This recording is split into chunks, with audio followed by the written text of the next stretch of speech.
je voudrais évidemment vous laisser réagir aux propos de l'autre, mais peut-être en même temps essayer un petit peu de, alors non pas de faciliter la tâche, mais votre tâche, mais de relancer le débat.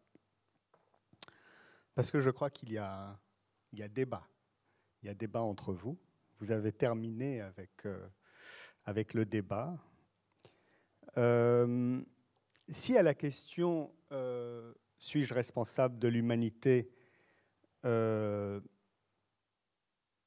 vous avez dit, Bruno Carcenti, le cosmopolitisme et l'écologisme répondent oui, oui un peu simplement, un peu dogmatiquement, disons-le comme ça. L'humanisme aussi répond. L'humanisme, alors évidemment il y a des humanismes, mais accordons-nous ici pour l'instant pour dire que l'humanisme moderne répond de manière un petit peu simple et un petit peu dogmatique peut-être, oui.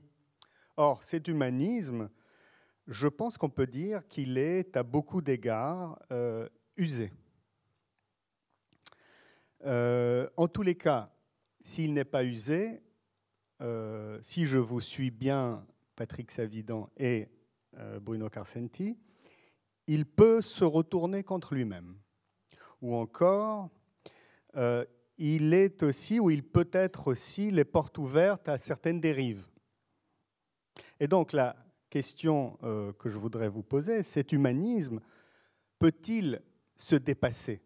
Peut-il se dépasser, non pour se nier, mais pour accroître justement sa tâche et son élan premier? C'est-à-dire que la question que je me pose et que je vous pose, c'est comment fait-on pour s'assurer que sa fragilité, sa complexité, le fait qu'il ne soit ni réductible à la capacité ni à l'incapacité, c'est-à-dire cette complexité-là, comment fait-on pour s'assurer que cette complexité, cette fragilité ne se perde pas? Est-ce que c'est ça, faire de la politique? Est-ce que c'est ça, relancer la médiatisation politique, reprendre ce que vous avez appelé la citoyenneté ou un certain concept de citoyenneté? Et je vais un petit peu plus loin pour vous provoquer peut-être. Est-ce que ça veut dire aussi qu'il nous faut réinscrire dans le politique certaines distinctions que l'humanisme, par la force des choses, efface? Voilà. Alors, est-ce qu'il faut reprendre certaines distinctions que l'humanisme efface? Oui. Moi, je trouve, oui. Alors, pourquoi? D'abord, la question me semble être de savoir d'où nous vient l'humanisme. En fait, voilà. D'où nous vient l'humanisme?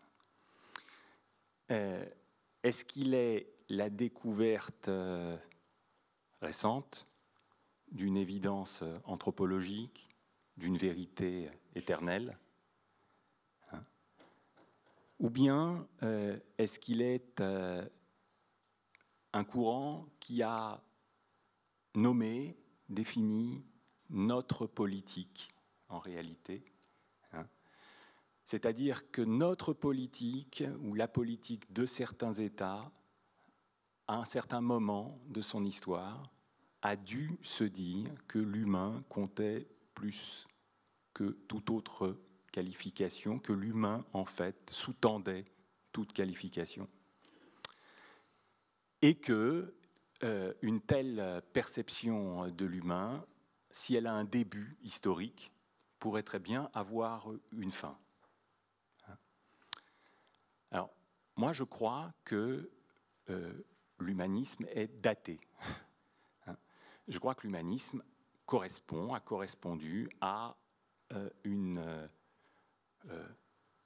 auto-interprétation de ce qui compte pour nous, et que sous la catégorie de l'humain, des spécifications ont été possibles et d'autres moins. Et que progressivement, à partir des années d'ailleurs 70 au fond, la question de savoir si c'est l'humain en tant que tel que les sociétés modernes défendent, ou c'est à l'intérieur de l'humain des caractérisations qu'elles assument comme plus justes que d'autres, cette question s'est posée. Alors, aujourd'hui, où est-ce qu'on en est ? Je trouve qu'on en est, et c'est un peu ce que j'ai essayé de dire, à ce moment où nous sommes saisis, effrayés, par ce qui arrive aux hommes. Et donc que nous redécouvrons peut-être quelque chose de la force de l'humanisme de cette période, disons, d'avant le problème que nous pose la spécification de l'humain.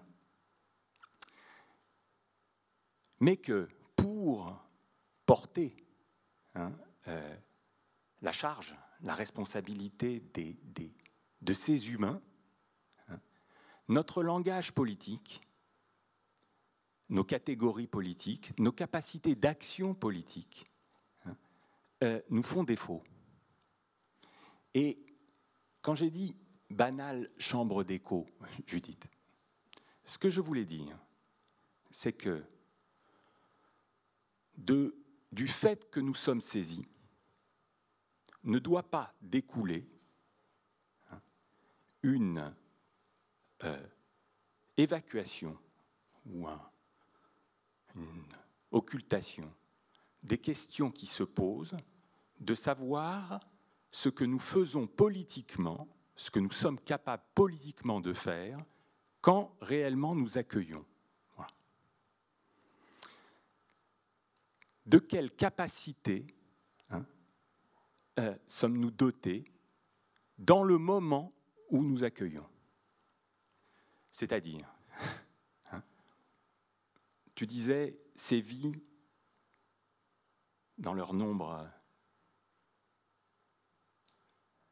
terrible, sont des vies socialement et politiquement qualifiées. Elles le sont avant de venir, et dans le moment où elles viennent et où nous les accueillons, elles sont requalifiées. Nous les accueillons quelque part. Nous ne pouvons pas, je crois, être capables d'accueillir si nous ne nous demandons pas ce que nous sommes quand nous accueillons. Et ce que nous sommes, ce sont des sociétés politiques qui doivent être conscientes de ce qu'elles ont de politique. Or, ce qu'elles ont de politique, c'est ce que j'ai essayé d'expliquer, ce qui était en consonance en fait avec l'exposé précédent, c'est le fait de s'être construit comme des sociétés socialement justes. Ça ne va pas du tout de soi que de penser que les sociétés politiques privilégient leur vie interne, les biens sociaux, sur tout autre bien et justifient le pouvoir politique en fonction de sa capacité à faire exister les droits sociaux. Ça, c'est une identité politique. Cette identité politique-là, ça n'est que si nous la reprenons, nous sommes en mesure de la revendiquer comme notre identité, que l'accueil est un véritable accueil. Voilà, c'est tout ce que j'ai voulu dire. J'essaye. Sur la question que tu poses de manière assez radicale, c'est la question de savoir si l'humanisme est usé. J'aurais plusieurs manières de répondre. J'aurais tendance à dire on ne l'a pas beaucoup utilisé, il n'est pas très usé. Ou alors, éventuellement au sens où c'est quelque chose qui s'use quand on ne s'en sert pas, pour plagier un certain journal. Donc moi, la question de l'humanisme, est-ce qu'il est usé ? Je trouve que, au fond, c'est lui ôter quelque chose de son historicité que de le poser dans ces termes. Il s'est toujours réinventé. Il a été à la fois emporté dans des logiques régressives et aussi porté par des idéaux très généreux. Donc la question, c'est plutôt qu'est-ce que nous, on en fait et comment on le renouvelle. Après, est-ce qu'il peut se retourner contre lui-même ?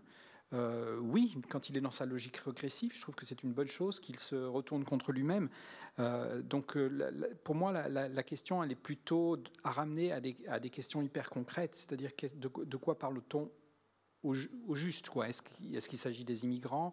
Est-ce qu'il s'agit des systèmes de protection sociale? Est-ce qu'il s'agit des atteintes très très fortes qu'aujourd'hui sont infligées à la logique des droits, à la logique des procédures démocratiques, etc., à la séparation des pouvoirs?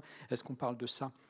Et je trouve que l'avantage de la question humaniste, au fond, c'est de reconduire un petit peu l'attention dont Bruno a également parlé, même s'il n'y a pas insisté, mais il le présupposait, il me semble, c'est à savoir l'idée, est-ce que les droits sont rattachés à une humanité en propre, c'est-à-dire on part du principe qu'il y a des droits qui sont en quelque sorte pré-institutionnels, ou est-ce qu'au contraire, on envisage les droits plutôt comme un élément construit qui vient définir finalement le sens même de la notion d'humanité.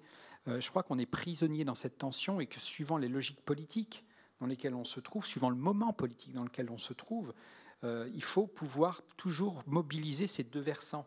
C'est-à-dire qu'au fond, on pourrait dire très rapidement, il y a une option qui est plutôt libérale, qui renvoie à la tradition du juste naturalisme et ses liens à l'humanisme, justement, qui consiste à dire qu'il y a un ensemble de droits, et ça va très bien en lien avec ce que disait Judith aussi, c'est l'idée qu'il y a quand même quelque chose d'intrinsèquement propre à l'homme qui peut s'intégrer et se reconnaître dans des droits qui sont opposables d'une certaine façon. Et puis, il y a des moments où, au contraire, on a plutôt besoin de rappeler à l'homme le fait que les droits dont il peut disposer sont plutôt quelque chose dont à l'égard desquels il contracte une sorte de dette à l'égard de la collectivité. Donc c'est important pour lui de penser toujours ces deux moments. Donc moi je le pense plutôt en termes de polarité. Je ne trancherai pas entre libéralisme et républicanisme de ce point de vue-là. Je dis c'est ces deux moments importants. Il faut se les garder en main parce que le moment politique peut nous amener à devoir mobiliser plutôt l'un et plutôt l'autre. Et aujourd'hui, j'aurais tendance à dire que c'est un peu variable. Il y a des aspects qui sont effectivement qui relèvent de l'urgence, où on a envie de dire oui, les droits naturels, ça a du sens. Et puis dans un autre moment, on a besoin de dire arrêtez avec cette histoire d'individualisme, hyper substantialisé, postasié, etc. Mais non, on est en train de construire un ordre politique et la question de la justice, elle se pose en creux par rapport à ce qu'on a décidé. Donc je le penserais plutôt comme ça. Après, il y a quand même la question que tu disais et que tu relevais en introduction, qui est quand même un des biais majeurs de l'humanisme, c'est la question de l'environnement. L'humanisme se pense toujours à ses frontières.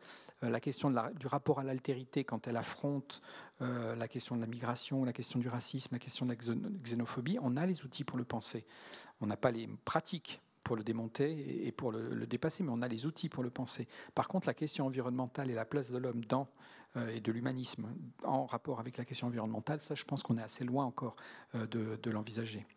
Je suis assez d'accord avec ce que Patrick vient de dire sur l'humanisme. Je ne suis pas sûre d'inscrire un discours qui est un discours éthico-politique dans quelque chose qui serait un humanisme. Je ne suis pas sûre que ça serve à grand-chose, à vrai dire.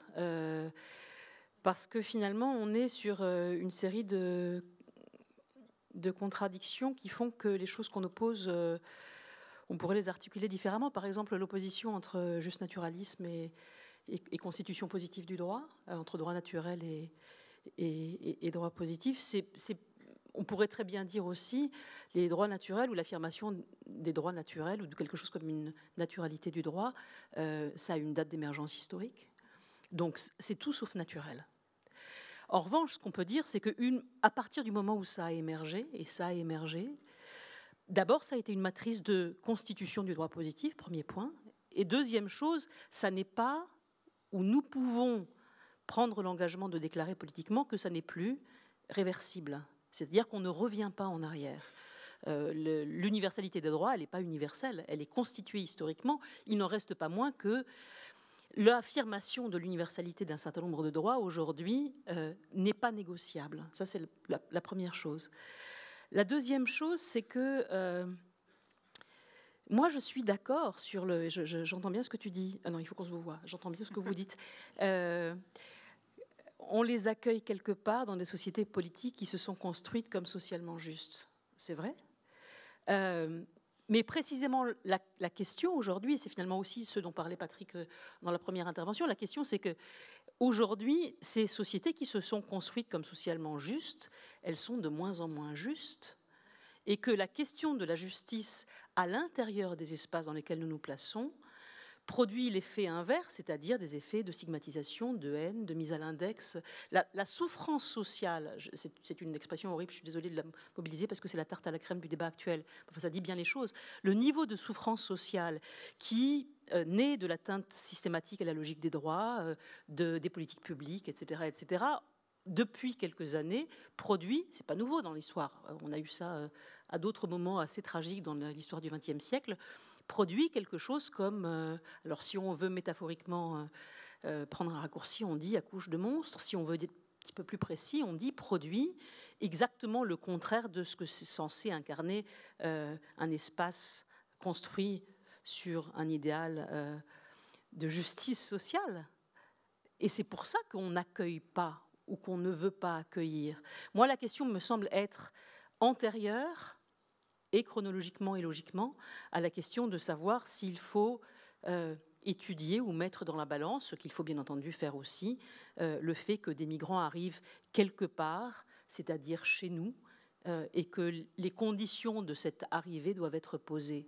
Qu'est-ce qui se passe dans l'espace de l'intérieur? Une toute dernière chose. Je suis très étonnée.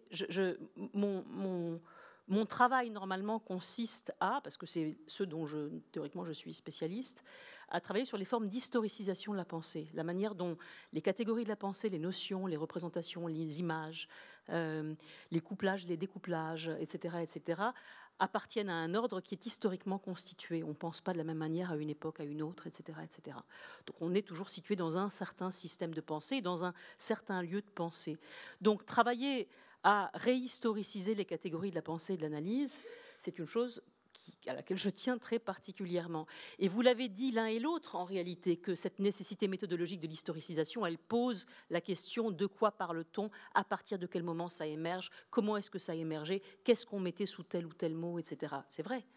Mais du coup, je suis un peu étonnée quand la solution proposée est alors peut-être pas un retour, mais c'est ma question à moi, une réarticulation de quelque chose qui s'appelle la forme État, c'est-à-dire l'État-nation, qui a une histoire, qui est ni bonne ni mauvaise, mais qui a un point d'émergence. Et tu le disais très bien, si ça a un point d'émergence, ça peut potentiellement aussi avoir un point de disparition. Mais alors du coup, quid de tout ce qui est attaché à cette forme État?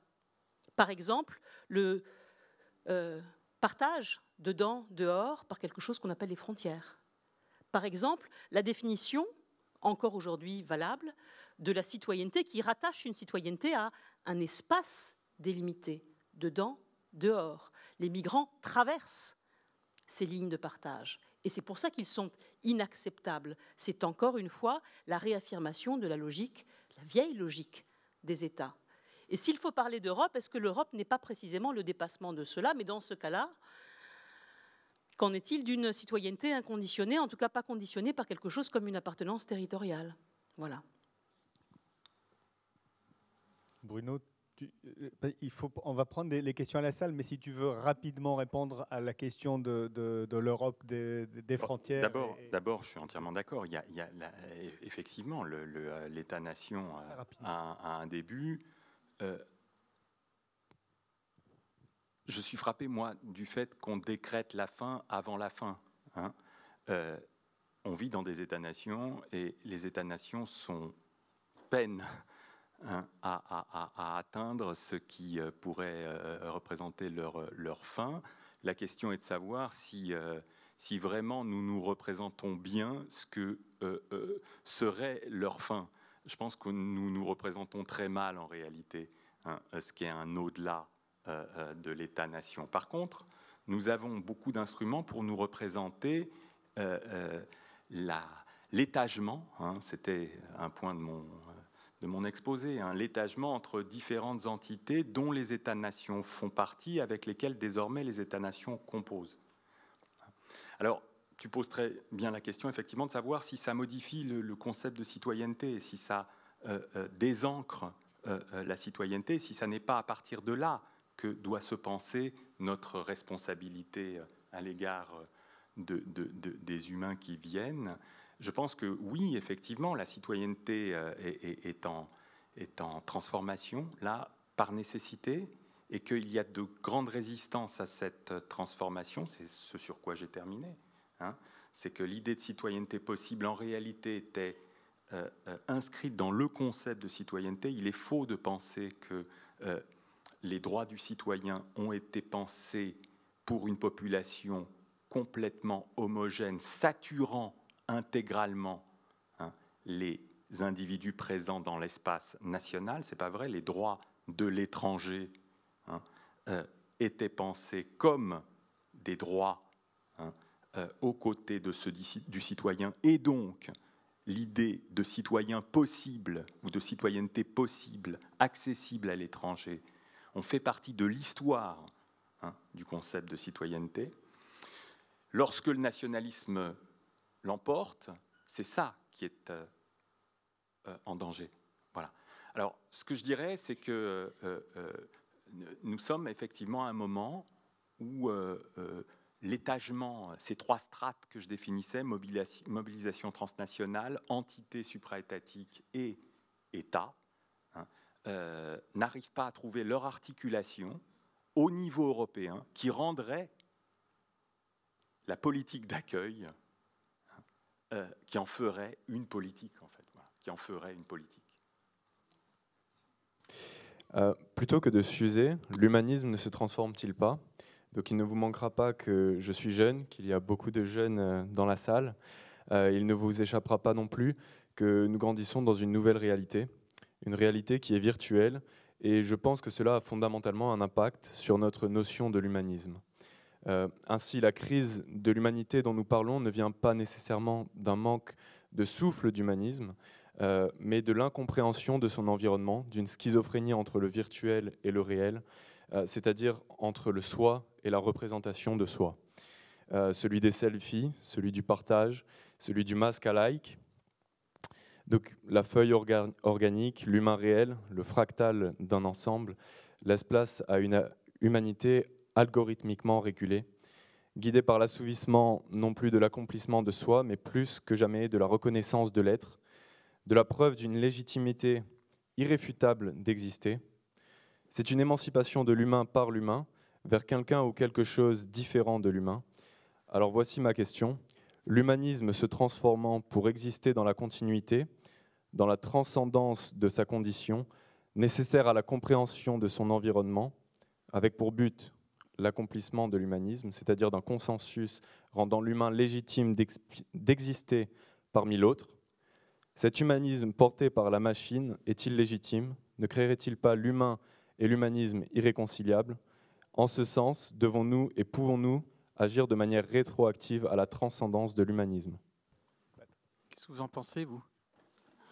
Posez la question, mais qu'est-ce que vous en pensez ?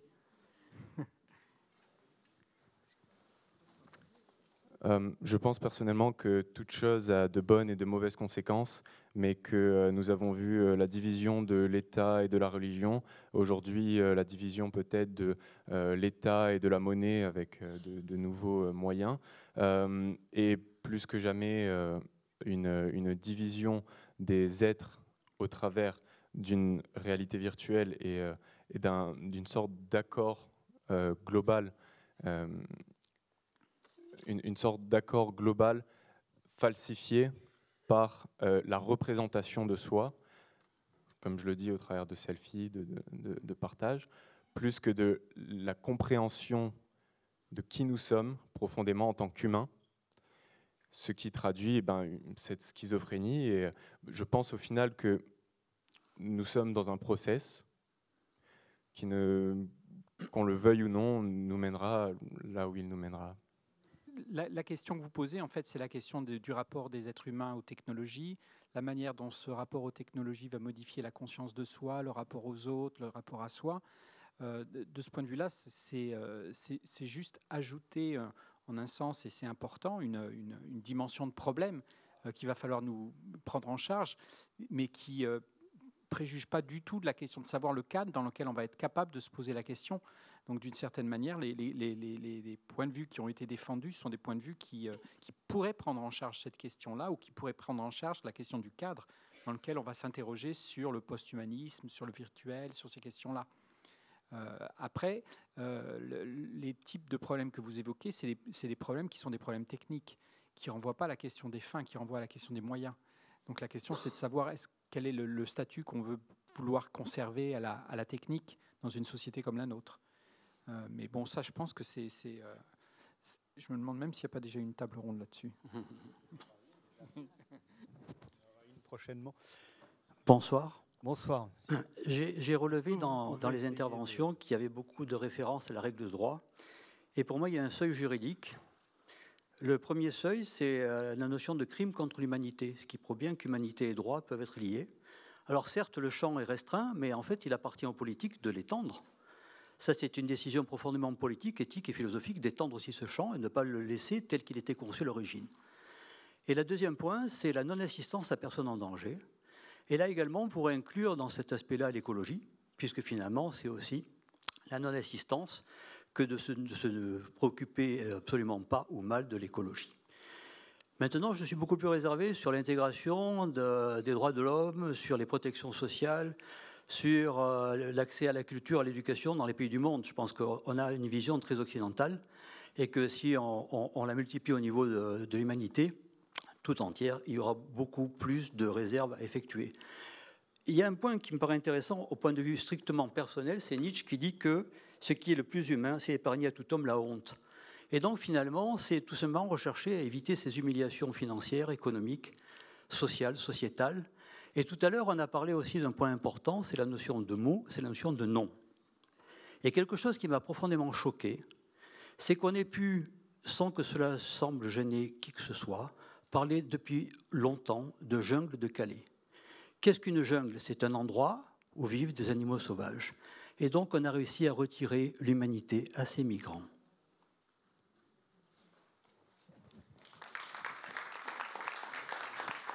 Alors, je vous laisse répondre. Il y a évidemment plusieurs questions.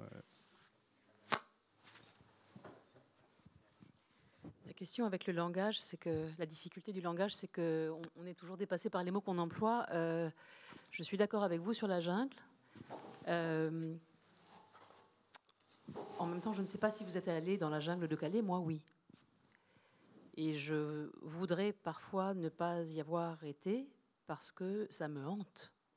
Parce que ce que j'ai vu là, et ça se voit partout, ça se voit à Vintimille, ça se voit pas loin d'ici, ce que j'ai vu là, je ne l'avais jamais vu.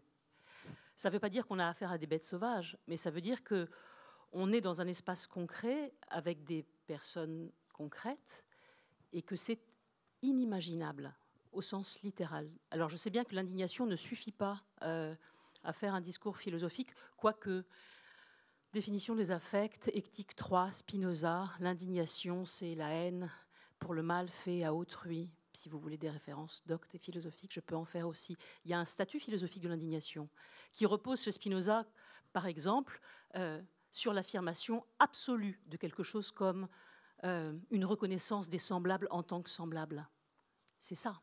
Alors quand vous dites, et je trouve un tout petit peu ça contradictoire, mais je trouve ça intéressant, crime contre l'humanité, non-assistance à personne en danger, je vous suis. Quand vous dites oui, mais pour d'autres choses, alors là on peut en revanche discuter. Par exemple, chercher à limiter l'humiliation. Est-ce que nous voudrions, pour nous-mêmes, pour nos enfants, une vie qui ne se fasse ou ne se définisse que comme cette limitation ou cet empêchement de l'humiliation? Bien entendu, la discussion elle est sur ce que nous considérons comme des droits fondamentaux. Je ne sais pas si ce sont des droits naturels parce qu'ils sont politiquement, historiquement, politiquement, socialement constitués dans un espace qui est effectivement précis, mais qu'une fois qu'on les a constitués comme tels, notre responsabilité, et moi c'est comme ça que j'ai entendu le sujet, est de savoir si nous sommes prêts à négocier le fait qu'ils soient réversibles ou pas. Éducation, santé, mobilité, c'est la question de la migration, accès à la culture. Est-ce que ces droits-là sont pour nous quelque chose de l'ordre de l'inconditionné ou pas? Je peux répondre Oui, très bien. Bon. Non, mais toute la question est de savoir, en fait, c'est ce que vient de souligner Judith, c'est la découverte historique des droits naturels, la place qu'ensuite on leur donne dans une généalogie longue et où on en est aujourd'hui avec ces droits naturels, l'irréversible des droits naturels. Moi, ce que je crois, c'est que les droits naturels ont été découverts parce que une certaine idée de l'individu a été constituée, admise par un certain type de société comme la valeur qu'il s'agit pour elle de défendre, et qu'en fait, la découverte de ce statut d'individu, la figure même dans laquelle on inscrivait les droits naturels, était liée à un certain type de vie commune. Sans cette vie commune, l'individu n'aurait pas existé sous cette forme. Voilà. Et du coup, il y a deux possibilités. Soit on considère que les droits sociaux viennent en plus. Hein, c'est la généalogie de Marshall, hein, troisième génération. Ce n'est pas du tout la perspective qui est la mienne. Moi, je pense que les droits sociaux, en réalité, ont permis l'émergence des droits individuels, qu'ils ne se thématisaient pas comme des droits sociaux, mais qu'on a redécouvert le fondement des droits individuels en constituant les droits sociaux. Voilà, donc il faut renverser la généalogie de Marshall. Oui, bonsoir. La responsabilité, donc c'est un concept éthique et moral, mais c'est aussi une notion juridique. Or, en droit, on connaît deux types de responsabilité. La responsabilité pour faute, la faute pouvant être éventuellement un péché originel, et la responsabilité sans faute. La responsabilité pour faute, ça peut être une faute volontaire ou involontaire par inadvertance, et la responsabilité sans faute, une responsabilité purement objective. Mais par contre, il y a un fait commun à ces deux types de responsabilités sur le plan juridique, c'est que on est responsable à partir du moment où on crée un dommage, un préjudice, une atteinte, soit à un droit, soit à un bien matériel ou immatériel, soit à un être vivant, humain ou non humain. Donc, on est responsable à partir du moment où on est un agent de négativité vis-à-vis de victimes, d'une ou deux victimes. Donc, ce que je voulais savoir, c'est sur le plan philosophique, est-ce qu'on peut concevoir une responsabilité qui soit complètement dépourvue du postulat préalable de négativité, en quelque sorte intrinsèque, ontologique, de celui qui serait responsable, ou bien est-ce qu'il faut fonder la bienfaisance sur un autre concept que la responsabilité ?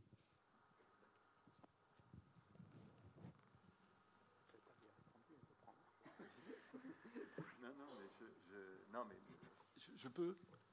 Merci de cette question parce que je pense qu'elle est vraiment, d'abord, elle est très bien formulée, elle touche le point. Non, je pense que la responsabilité pose la question de l'agent. Hein. C'était souligné par l'exposé de Patrick. Il y a la question effectivement de l'agent libre comme responsable pouvant répondre d'un acte dont il est la source, la cause, et donc dans lequel il intervient à titre de sujet ayant causé éventuellement un dommage qu'il doit réparer. Mais il y a aussi la situation créée par une action, voire par une absence d'action. Donc la situation génératrice de responsabilité. Et ça, il faut bien dire qu'un progrès notable de la législation, et un progrès du droit social, a été le moment où on a admis que de la responsabilité sans faute devait être vraiment de la responsabilité à partir du moment où des dommages étaient causés par une certaine situation sociale sur des êtres ou des individus mis en position de subir ces dommages, les accidents du travail. Le droit social s'est réinventé à partir de cette notion différente de responsabilité par rapport à celle individualiste du droit civil. Si nos sociétés sont justes, c'est parce qu'elles ont reconnu la responsabilité sans faute, sous certains aspects, et parce qu'elles réfléchissent aux situations dans lesquelles il doit y avoir prise en charge, et il doit y avoir imputation, indépendamment d'une intention dans l'action. Donc, effectivement, la responsabilité à l'égard de l'humanité doit sans doute nous amener à élargir le concept individualiste de responsabilité pour penser à de la responsabilité collectivement construite, dans le travail, dans la santé, et rendre notre droit à la hauteur de la satisfaction de cette exigence de justice. Voilà. Alors, peut-être la dernière question, je crois que ça va être la dernière question. Le jeune homme. Du coup, moi, j'avais une question un peu plus générale. Pardon. Lorsqu'on se pose la question « suis-je responsable de l'humanité ?» est-ce que nous devons prendre en compte le fait que nous sommes des êtres humains et que nous faisons nous-mêmes partie de l'humanité et que nous sommes donc un minimum responsables de cette humanité? Et doit-on considérer l'humanité dans tout son ensemble ou seulement devons-nous nous sentir responsables de ce qui des actes dont nous sommes pas responsables, mais dans... Pardon ? La cause, c'est ça ? La cause, voilà, par exemple. La cause où, par exemple, si on voit un vol ou quelque chose comme ça, on en est, par exemple, le témoin, et on peut se sentir responsable, par exemple, de ne pas avoir agi. Oui, non, moi, je pense que ce n'est pas nécessairement le fait de se sentir responsable pour un mal commis par un autre. C'est pas seulement la culpabilité. Je pense que c'est effectivement la décision de penser que nul ne m'est étranger. Et c'est parfois très désagréable. J'ai volontairement cité le passage d'Antelme parce que je me souviens quand je l'ai lu la première fois, c'était il y a longtemps, et ça m'a beaucoup secoué, cette idée que on n'était pas différent des bourreaux. Bien sûr que les bourreaux sont les bourreaux et on espère ne jamais être des bourreaux. Mais ce sont des hommes. Et nous sommes des hommes, des humains. Et je crois que c'est une... Mais si on dit ça, on peut le retourner en quelque chose qui est une responsabilité positive et dire à ce moment-là, nul de ce qui est humain m'est étranger. Alors on peut imaginer que c'est une prise de position éthique et qu'elle n'a pas grand-chose à voir avec des choses plus concrètes et qui sont absolument nécessaires, par exemple la constitution de nouveaux types de droits. Et en même temps, ça pose la question d'une reconnaissance, y compris sociale, sous condition. Moi, c'est ce sous condition qui m'interroge. Qu'est-ce que c'est que reconnaître ou se sentir responsable d'eux sous condition? Ah, mais il est trop loin, trop différent, trop dissemblable, trop sale, trop antipathique, trop, etc., y compris trop criminel. Une demi-seconde sur l'histoire des technologies. J'entends bien ce discours sur les technologies, sur le virtuel, sur le danger des images, sur la déréalisation de la réalité, etc., etc. Mais par exemple, beaucoup de sociologues des médias montrent, et beaucoup de sociologues politiques montrent, que la diffusion des images a été un des facteurs fondamentaux de la diffusion de l'aspiration à la liberté de gens qui vivaient dans des pays qui n'ont pas la liberté que nous avons, parce qu'ils en recevaient les images. Parce que recevoir les images de l'Italie, qui est un pays que je connais bien, quand on vit en Albanie, par exemple, ça veut dire qu'il est possible de l'autre côté de la mer de vivre autrement. Et ça donne envie. Donc c'est aussi ça, la technologie. Juste en complément, par rapport à la question de la partialité, c'est-à-dire que si j'ai bien compris ce que vous disiez, est-ce que le fait qu'on soit partie prenante de l'humanité ne disqualifie-t-il pas notre question « suis-je responsable de l'humanité ?» C'est ça. À mon sens, vous ne devez pas trop vous inquiéter parce que le problème, il s'est rarement posé dans ces termes-là. L'humanité, elle a toujours été très différenciée et que notre problème à nous, c'est plutôt d'essayer d'imaginer les conditions de solidarité qui vont nous permettre de développer un plan qui permettent de penser une humanité dont l'étendue et les modalités seraient un peu différentes. Donc l'idée, c'est plutôt comment on repart de notre partialité, qui peut être individuelle, mais qui peut être collective aussi, et comment on construit à partir de là des formes de solidarité plus étendues. Et puis, de qui attendrons-nous que la question se pose si tous les êtres humains ne peuvent pas se la poser? Vous voyez, c'est un peu délicat. Et je trouve que c'est la même chose que par rapport à la question de l'ensemble, d'une certaine façon. On est potentiellement, l'idée, ce serait responsable de l'ensemble. La question est vraiment quelles sont les modalités et de quoi est-on responsable quand on est responsable d'un ensemble. Sur cette note, je voudrais vous remercier tous les trois pour ces très belles présentations, très complexes, et vous dire deux choses. La première, c'est que vous pouvez nous suivre sur les réseaux sociaux, à la fois sur Facebook, Instagram et Twitter. Voilà, la totale.